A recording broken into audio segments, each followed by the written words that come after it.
ഇന്നലെ ഏപ്രിൽ 7 രാത്രിയും ഇന്ന് ഏപ്രിൽ 8 വെളുപ്പാങ്കാലത്തുമായി ലോകം മുഴുവനും സമാധാന പ്രേമികളായ ആളുകൾ കണ്ണിൽ എണ്ണയൊഴിച്ച് കാത്തിരുന്ന മണിക്കൂറുകൾക്ക് ശേഷം വെളുപ്പാങ്കാലത്തോടുകൂടി വിരിഞ്ഞ ഒരു വെടിനിർത്തൽ കരാർ.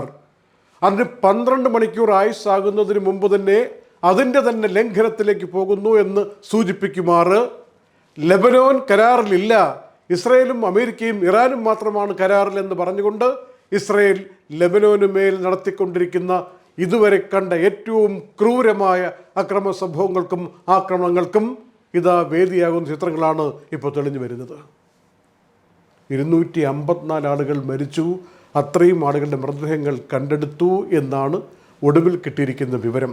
1200 ആളുകൾക്ക് പരുക്ക് പറ്റിയെന്നും അവരെ ആശുപത്രിയിലാക്കാൻ പോലുമുള്ള സംവിധാനങ്ങളില്ലെന്നും ഓരോ മിനിറ്റിലും 10 ആക്രമണങ്ങളെന്ന രൂപത്തിൽ 10 മിനിറ്റ് കൊണ്ട് 100 കേന്ദ്രങ്ങളിൽ ലെബനോനിൽ ആക്രമണം നടത്തിക്കൊണ്ട് ഇസ്രയേൽ അക്ഷരാർത്ഥത്തിലുള്ള കൊലവിളി നടത്തുകയാണ് എന്നാരോപിച്ചുകൊണ്ട് ലോകം മുഴുവനും ഇതാ വീണ്ടും യുദ്ധവുമായി ബന്ധപ്പെട്ട കാര്യങ്ങളിലേക്ക് തിരിയുകയാണ്.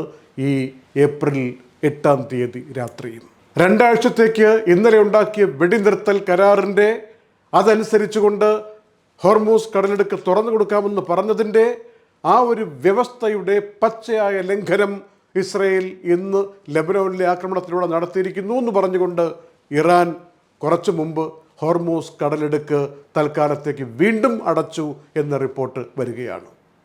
അത് ഇറാനിലെ വാർത്താ ഏജൻസികൾ ശരിവെച്ചു. അബ്ബാസ് അറക്ചി എന്ന വിദേശകാര്യമന്ത്രി അതിൻ്റെ സൂചന നൽകി. അങ്ങനെ വീണ്ടും ഇരുട്ടിലേക്ക് ലോകം പോകുന്നൊരു പുതിയ സാഹചര്യം ഉണ്ടായിരിക്കുമ്പോൾ ഓരോ നേതാക്കന്മാരും ലോകത്ത് വിജയവും പരാജയവും അതിൻ്റെ വിശകലനങ്ങൾ എല്ലാവരും വിജയം അവകാശപ്പെടുന്ന ഒരു വെടിനിർത്തൽ കരാറായി മാറിക്കൊണ്ടിരിക്കുന്ന ചിത്രങ്ങളാണ് നമ്മളിപ്പോൾ കാണുന്നത്. അല്പം മുമ്പ് UAE സമയം 9:15 രാഷ്ട്രത്തോടായി നടത്തിയ പ്രഖ്യാപനത്തിലൂടെ ഇസ്രായേൽ പ്രധാനമന്ത്രി ബെന്യാമിൻ നെതന്യാഹു ഇന്ന് ലെബനോന് മേൽ ഇസ്രായേൽ സൈന്യം നടത്തിക്കൊണ്ടിരിക്കുന്ന പ്രവർത്തനങ്ങളെ വാനോളം പ്രശംസിക്കുകയും ഇത് തുടരും, ഇന്നലത്തെ കരാറിൽ ഈ ലെബനോൻ വന്നിട്ടില്ല എന്ന് പറയുകയും ചെയ്തുകൊണ്ട് ആക്രമണത്തിന് ശക്തി കൂട്ടുന്ന, ഇനി തുടരാൻ പോകുന്നതേയുള്ളൂ, ഇപ്പോൾ തുടക്കം മാത്രമാണെന്ന് പറഞ്ഞുകൊണ്ടുള്ള പ്രഖ്യാപനം നടത്തിയിരിക്കുകയാണ്. ലെബനോനിലെ 3 സുപ്രധാന പട്ടണങ്ങൾ അഗ്നിക്കിരയായിക്കൊണ്ടിരിക്കുന്നു. ഏറ്റവും പ്രധാനപ്പെട്ട ബെയ്റൂട്ട്, പിന്നെ സൗത്തിലേക്ക് വരുമ്പോൾ സിഡോൺ എന്ന പട്ടണം, അതിനും സൗത്തിലേക്ക് വരുമ്പോൾ ഇസ്രായേലിനോട് ചേർന്ന് കിടക്കുന്ന ടയർ. ഈ 3 നഗരങ്ങളിലും 100 കണക്കിന് ആക്രമണം നടത്തിക്കുന്ന സാഹചര്യത്തിൽ അവിടെ ഇപ്പോൾ കെട്ടിടങ്ങൾക്ക് കേടുപാടുകളെന്നൊന്നും പറഞ്ഞുകൂടാ, തകർന്ന് തരിപ്പണമായി കിടക്കുന്നു. അതിനിടയിൽ തന്നെ 100 കണക്കിന് ആളുകൾ കുടുങ്ങിക്കിടക്കുന്നു എന്ന റിപ്പോർട്ട് വരികയാണ്. എടുത്തുകൊണ്ട് പോകാൻ വേണ്ടി ആംബുലൻസ് പോലും കിട്ടാത്ത സാഹചര്യമാണ്. കറണ്ടില്ല, വെള്ളമില്ല, UN വാഹനങ്ങൾ വരെ ആക്രമിക്കപ്പെട്ടിരിക്കുന്നു, പാലങ്ങൾ തകർത്തിരിക്കുന്നു, റോഡുകൾ നാമാവശേഷം ഇവിടെ റോഡുണ്ടായിരുന്നോ എന്ന് പോലും അറിയാൻ പറ്റാത്ത വിധം തകർത്തിരിക്കുന്നു പ്രദേശങ്ങൾ. ഇങ്ങനെയുള്ള റിപ്പോർട്ടുകളാണ് ലെബനോനിൽ നിന്ന് വന്നുകൊണ്ടിരിക്കുന്നത്.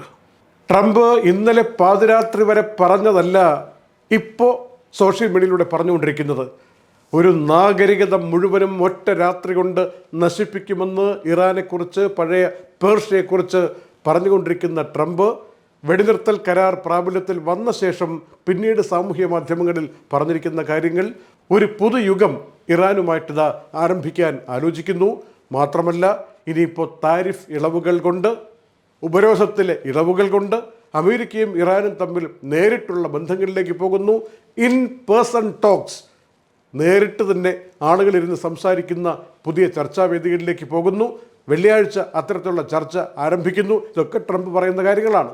തൽക്കാലം വൈസ് പ്രസിഡന്റിനെ പാകിസ്ഥാനിലേക്ക് അയക്കുന്നില്ല, സുരക്ഷാ കാരണങ്ങളാലാണ് JD വാൻസിന് പോകാൻ പറ്റാത്ത സാഹചര്യമുള്ളത് എന്ന് പറയുന്ന അദ്ദേഹം ക്ലോസ്ഡ് ഡോർ ചർച്ചയായിരിക്കും നടക്കുക. എത്രയാണോ പോയിന്റുകൾ ഈ വെടിനിർത്തൽ കരാറിന് വേണ്ടി എഴുതി കൊടുത്തത്, ആ പോയിന്റുകൾ വെച്ചുകൊണ്ട് വളരെ പെട്ടെന്ന് യെസ് ഓർ നോ ചർച്ച ചെയ്ത് അവസാനിപ്പിക്കാവുന്ന രീതിയിൽ പെട്ടെന്ന് ചർച്ച അവസാനിപ്പിക്കും, പുതിയ യുഗത്തിലേക്ക് പോകും എന്നാണ് ട്രംപ് പറഞ്ഞുകൊണ്ടിരിക്കുന്നത്. എന്നാൽ നിലവിലെ സാഹചര്യത്തിൽ ഇന്ന് പകൽ മുഴുവനും കണ്ട ഇസ്രയേൽ ലെബനോൻ ആക്രമണം ഉണ്ടല്ലോ, അതിൻ്റെ പശ്ചാത്തലത്തിൽ ഈ കരാർ തന്നെ ഒരു ഭീഷണിയിലേക്ക് പോകുന്നു എന്ന് ഇറാൻ ഔപചാരികമായി വെളിപ്പെടുത്തി കഴിഞ്ഞു. ഇറാൻ്റെ മാധ്യമങ്ങളിലൂടെ, സെമി ഗവൺമെൻറ് മാധ്യമങ്ങളിലൂടെ പോലും പറഞ്ഞുകൊണ്ടിരിക്കുന്ന കാര്യങ്ങൾ ഇറാൻ ജനത ഏറ്റെടുത്തതുപോലെ, ഇറാൻ ജനതയുടെ വികാരം പ്രതിഫലിപ്പിക്കുന്നത് പോലെ 1-2 കാര്യങ്ങൾ. ഒരു ആക്രമണം നടത്തി ഇന്ന് രാത്രി ഈ രാജ്യം മുഴുവനും ഇല്ലാതാക്കുമെന്ന് പറഞ്ഞപ്പോൾ, എന്നാൽ ആണവ പ്ലാന്റുകളിലേക്ക് ആക്രമണം വരുന്ന സാഹചര്യത്തിൽ ഞങ്ങളിതാ ഇവിടെ മനുഷ്യച്ചങ്ങല തീർക്കുന്നു എന്ന് പറഞ്ഞുകൊണ്ടാണ് ഇറാനിലെ പൗരന്മാർ ആയിരക്കണക്കിന് ആളുകൾ അത് എഴുതി കൊടുത്ത് എത്ര പേരെന്നറിയാമോ? പ്രസിഡന്റ് അടക്കം 14 മില്യൺ ആളുകളാണ് രാജ്യത്തിന് വേണ്ടി മരിക്കാൻ തയ്യാറെന്ന് പറഞ്ഞ് എഴുതി കൊടുത്ത് അവിടെ മനുഷ്യച്ചങ്ങല തീർക്കാൻ വേണ്ടി രജിസ്റ്റർ ചെയ്തിരിക്കുന്നത്. അങ്ങനെയുള്ള സമൂഹത്തെ ഒരു രാത്രി കൊണ്ടെങ്ങനെ ഇല്ലാതാക്കും എന്ന ആശങ്ക അമേരിക്കയ്ക്ക് വേണ്ടി സംസാരിക്കാൻ വന്നവർക്കും ഉണ്ടായി എന്ന് മാധ്യമങ്ങൾ വിലയിരുത്തുകയാണ്. എങ്കിലും അമേരിക്കയുടെ പ്രതിരോധ സെക്രട്ടറി പീറ്റ് ഹെഗ്സത്ത് പറയുന്നത് ഞങ്ങളുടെ ലക്ഷ്യം നിറവേറിയിരിക്കുന്നു.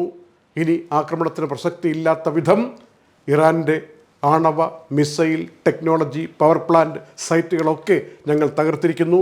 ഇനി ആയുധങ്ങൾ നിർമ്മിക്കാൻ, മിസൈലുകൾ ഉണ്ടാക്കാൻ ഇറാന് കഴിയുകയില്ല എന്ന മട്ടിൽ ഫാക്ടറികളെ ഇല്ലാതാക്കിയിരിക്കുന്നു എന്നാണ്. ഇന്ന് വൈകുന്നേരത്തോടു കൂടി വൈറ്റ് ഹൗസ് പുറത്തിറക്കിയ ഒരു കുറിപ്പ് പറയുന്നത്, ഞങ്ങൾ പറഞ്ഞിരിക്കുന്ന കരാറിലെ വ്യവസ്ഥകളല്ല ഇറാൻ അംഗീകരിക്കപ്പെട്ടു എന്ന് പറഞ്ഞ് പബ്ലിഷ് ചെയ്യുന്നത്. ഇതിൽ ആളുകൾക്ക് ആശയക്കുഴപ്പമുണ്ട്, അത് മാറ്റണം. എന്താണോ പറഞ്ഞത് അത് മാത്രം പബ്ലിഷ് ചെയ്യുക. ഇറാൻ്റെ താല്പര്യത്തിനനുസരിച്ച് അങ്ങനെ പബ്ലിഷ് ചെയ്യാൻ പറ്റില്ല എന്ന് വൈറ്റ് ഹൗസ് ഒരു മുന്നറിയിപ്പ് പോലെ നൽകിയിരിക്കുകയാണ്. ഇസ്രയേൽ ലബനോനുമേൽ അതിശക്തമായ ആക്രമണം നടത്തിക്കൊണ്ടിരിക്കുമ്പോൾ ഇറാൻ്റെ ഭാഗത്തുനിന്ന് വിവിധ ഗൾഫ് രാജ്യങ്ങളിലേക്ക് ഇന്നും ഡ്രോണുകളും മിസൈലുകളും പറന്നു. ഏറ്റവും പ്രധാനപ്പെട്ടൊരു വാർത്ത, സൗദി അറേബ്യ അത് കൺഫേം ചെയ്തിട്ടില്ലെങ്കിലും സൗദി അറേബ്യയുമായി ബന്ധപ്പെട്ട ചില വ്യക്തികളെയും പ്രസ്ഥാനങ്ങളെയും ഉദ്ധരിച്ചുകൊണ്ട് റോയിട്ടേഴ്സ് അടക്കമുള്ള മാധ്യമങ്ങൾ പറയുന്നത്, സൗദിയുടെ ഏറ്റവും നിർണായകമായൊരു പൈപ്പ് ലൈനുണ്ട് ഈസ്റ്റിൽ നിന്ന് വെസ്റ്റിലേക്ക്. യാംബു തുറമുഖത്തിൽ, ചെങ്കടൽ തീരത്തെ തുറമുഖമായ യാംബു, അവിടെ വന്ന് അവസാനിക്കുന്ന പൈപ്പ് ലൈൻ ഒരു ദിവസം വേണമെങ്കിൽ 7 മില്യൺ ബാരൽ എണ്ണ കടന്നു പോകാൻ പറ്റുന്ന, എപ്പോഴെങ്കിലും ഹോർമൂസ് അടച്ചു കഴിഞ്ഞാൽ ഈ പൈപ്പിലൂടെ ചെങ്കടലിലേക്ക് കൊണ്ടുവന്നിട്ട് ബാബൽ മന്ദാബ് വഴി നമ്മുടെ അറബിക്കടലിലേക്ക് പ്രവേശിക്കാൻ പറ്റുന്ന ആ പൈപ്പ് ലൈൻ, അതിന് ആക്രമണത്തിൽ തകരാറ് പറ്റി എന്നാണ് പറയുന്നത്. പക്ഷേ സൗദി ഇക്കാര്യം സ്ഥിരീകരിച്ചിട്ടില്ല. കുവൈറ്റിൽ ഡീസാലിനേഷൻ പ്ലാന്റുകൾ, പവർ പ്ലാന്റുകൾ, സാധാരണ പെട്രോ കെമിക്കൽ ഫാക്ടറികൾ, ഇങ്ങനെയുള്ളതിന് നേർക്കും ഇന്ന് ആക്രമണം നടന്നു എന്ന റിപ്പോർട്ട് വരികയാണ്. കുവൈറ്റിൽ 24 മണിക്കൂറിനിടെ 42 ഡ്രോണുകളെ നിർവീര്യമാക്കാൻ ശ്രമിച്ചു എന്ന റിപ്പോർട്ടും വരികയാണ്. ലെബനോനിലേക്ക് ഇസ്രായേൽ നടത്തുന്ന ആക്രമണങ്ങളെ ശക്തമായി അപലപിച്ച ഖത്തർ അവിടേക്ക് കഴിഞ്ഞ 24 മണിക്കൂറിനിടയിൽ 7 ബാലിസ്റ്റിക് മിസൈലുകളാണ് ഇറാൻ്റെ ഭാഗത്തു നിന്ന് വന്നതും നിർവീര്യമാക്കിയതും എന്ന റിപ്പോർട്ടും വരികയാണ്. ഇതിൻ്റെ ബഹ്റൈൻ തങ്ങളുടെ എയർ സ്പേസ് റീ ഓപ്പൺ ചെയ്തു എന്ന വാർത്ത വരുന്നുണ്ട്. ഗൾഫിൽ എല്ലായിടത്തും എയർ സ്പേസുകൾ തുറക്കുമോ? വിമാന കമ്പനികൾ പഴയതുപോലെ ഷെഡ്യൂൾഡ് ഫ്ലൈറ്റുകളുമായിട്ട് സർവീസ് തുടരുമോ? ഇങ്ങനെയുള്ള ചോദ്യങ്ങൾ നിരവധി ഞങ്ങൾക്കും കിട്ടിക്കൊണ്ടിരിക്കുകയാണ്. ഏതായാലും ഞങ്ങൾക്ക് അറിയാൻ കഴിഞ്ഞത്, ചില അഭിജ്ഞ വൃത്തങ്ങളെ ഉദ്ധരിച്ച് പറഞ്ഞാൽ ചർച്ചകൾ പല വഴിക്ക്, കൂടിയാലോചനകൾ പല വഴിക്ക്, ഒരു ഘട്ടത്തിൽ എത്തിച്ചേരാനുള്ള തീരുമാനമെടുക്കുന്ന നടപടിക്രമങ്ങൾ ഒരു വഴിക്ക്, ഇങ്ങനെയൊക്കെ നടക്കുകയാണ് എന്നാണ്. വെടിനിർത്തൽ പ്രാബല്യത്തിൽ വന്നു എന്ന് കരുതിയിട്ട് എല്ലായിടത്തും എയർ സ്പേസ് ഓപ്പൺ ചെയ്യുകയോ ഷെഡ്യൂൾ ഫ്ലൈറ്റുകൾ പെട്ടെന്ന് തന്നെ പുനഃസ്ഥാപിക്കപ്പെടുകയോ സാധ്യമല്ല എന്ന് നമ്മൾ മനസ്സിലാക്കണം. കാരണം നിലവിലുള്ള ഫ്ലൈറ്റുകളൊക്കെ മറ്റ് പല സെക്ടറിലേക്കും, ഉദാഹരണത്തിന് ഇന്ത്യയിലെ തന്നെ ഫ്ലൈറ്റുകൾ വിദേശ രാജ്യങ്ങളിലേക്ക് പോയിക്കൊണ്ടിരുന്ന ഫ്ലൈറ്റുകൾ ഷെഡ്യൂളുകൾ ഇല്ലാതായപ്പോൾ വളരെ മിനിമൽ രൂപത്തിൽ മാത്രമായിട്ട് നോൺ ഷെഡ്യൂൾഡ് ആയിട്ടുള്ള സ്പെഷ്യൽ ഫ്ലൈറ്റുകൾ ഓപ്പറേറ്റ് ചെയ്യുമ്പോൾ ആ ഫ്ലൈറ്റുകൾ വെറുതെ കിടക്കുകയല്ല, ആഭ്യന്തര സർവീസുകളിലേക്ക് പോവുകയാണ്.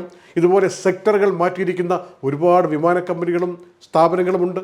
അതിനിടയിൽ സർവീസുകൾ കഴിഞ്ഞ 1 മാസത്തിനിടയിൽ തുടങ്ങിയിട്ട് 6 മാസത്തിനകം മാറ്റം വരില്ല എന്ന് കണക്ക് കൂട്ടിക്കൊണ്ട് മാറ്റിവെക്കപ്പെട്ട ഒരുപാട് കമ്പനികളുണ്ട്. അവർക്കൊക്കെ ആലോചിക്കാൻ സമയം വേണം. എയർ സ്പേസ് തുറക്കുമ്പോൾ ഉണ്ടാകാവുന്ന സാഹചര്യത്തെ വിലയിരുത്താനുള്ള സംവിധാനങ്ങൾ വേണം. എല്ലാ രാജ്യങ്ങളിലെയും ഡിഫൻസ് മിനിസ്ട്രിയുമായി, സിവിൽ ഏവിയേഷൻ മിനിസ്ട്രിയുമായി, അഡ്മിനിസ്ട്രേഷൻ ഓഫീസുകളുമായി ഒക്കെയുള്ള കൂടിയാലോചനകൾ വേണം. എന്നിട്ട് മാത്രമേ ഇത്തരം വെടിനിർത്തൽ സന്ദർഭങ്ങളിൽ തുറക്കാൻ പറ്റൂ എന്നുള്ളത് കൊണ്ട് തന്നെ നമ്മൾ ആ വിവരം കിട്ടാൻ വേണ്ടി അല്പം കൂടി വെയിറ്റ് ചെയ്യണമെന്നാണ് ഞങ്ങളെ വിളിച്ചന്വേഷിക്കുന്ന ആളുകളോട് നമുക്ക് പറയാനുള്ളത്. വെടിനിർത്തൽ കരാറുമായി ബന്ധപ്പെട്ട തീരുമാനം വരുന്ന വെളുപ്പാങ്കാലത്ത്, അതിന് തൊട്ട് മുമ്പ് തന്നെ നമുക്കറിയാം സൈറൻ മുഴങ്ങിയതും എല്ലാവരും അലർട്ടിലേക്ക് പ്രവേശിച്ചതും കുറച്ച് കഴിഞ്ഞപ്പോൾ അതിൻ്റെ നന്ദി മെസ്സേജ് വന്നതുമൊക്കെ നമുക്ക് NCMAയുടെ അതോറിറ്റിയുടെ ഭാഗത്തുനിന്നും മിനിസ്ട്രി ഓഫ് ഡിഫൻസിൻ്റെ ഭാഗത്തുനിന്നുമൊക്കെ. അപ്പോൾ മിനിസ്ട്രി ഓഫ് ഡിഫൻസ് തന്നെ പറയുന്നത് കഴിഞ്ഞ 24 മണിക്കൂറിനിടയിൽ 35 ഡ്രോണുകളും 17 മിസൈലുകളും UAE വന്നതിനെ ഇൻ്റർസെപ്റ്റ് ചെയ്തു എന്നാണ്.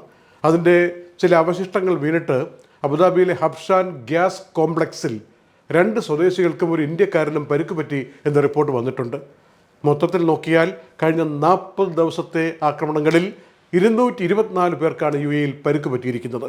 ഇത് മിനിസ്ട്രി ഓഫ് ഡിഫൻസ് ഇന്ന് ഔപചാരികമായി പുറത്തുവിട്ട കണക്കിൽ പറയുന്നതാണ്. ഒടുവിൽ കിട്ടിയ വിവരമനുസരിച്ച് നെതന്യാഹു പറഞ്ഞുകൊണ്ടിരിക്കുന്നത് ഈ മേഖല ഇന്നുവരെ കണ്ടിട്ടില്ലാത്തൊരു ശക്തമായ പാർട്ണർഷിപ്പാണ് ഇസ്രയേലും അമേരിക്കയും തമ്മിലുള്ളത്. അതുകൊണ്ട് പല കാര്യങ്ങളുടെയും തുടക്കമാണ് ഇപ്പോൾ കാണുന്നത്. ഇതിനപ്പുറമുള്ള തുടർച്ച ഉണ്ടാകും. പ്രത്യേകിച്ച് ലെബനോനിലെ ഹിസ്ബുള്ള കേന്ദ്രങ്ങളെ തകർക്കും. എന്നാൽ ഹിസ്ബുള്ള പറഞ്ഞിരിക്കുന്നത് അങ്ങനെയൊന്നും തകർക്കാൻ കഴിയുകയില്ല എന്ന് പറഞ്ഞുകൊണ്ട് തിരിച്ചടി നൽകുകയാണ്. ഈ സന്ദർഭത്തിൽ ഉണ്ടാക്കി വെച്ച സമാധാന കരാർ, ഇന്നലെ രാത്രിയിലെ ആ നാടകീയ മുഹൂർത്തങ്ങൾ, വൈകാരിക മുഹൂർത്തങ്ങൾ നമ്മൾ നേരിട്ട് കണ്ടവരല്ലേ.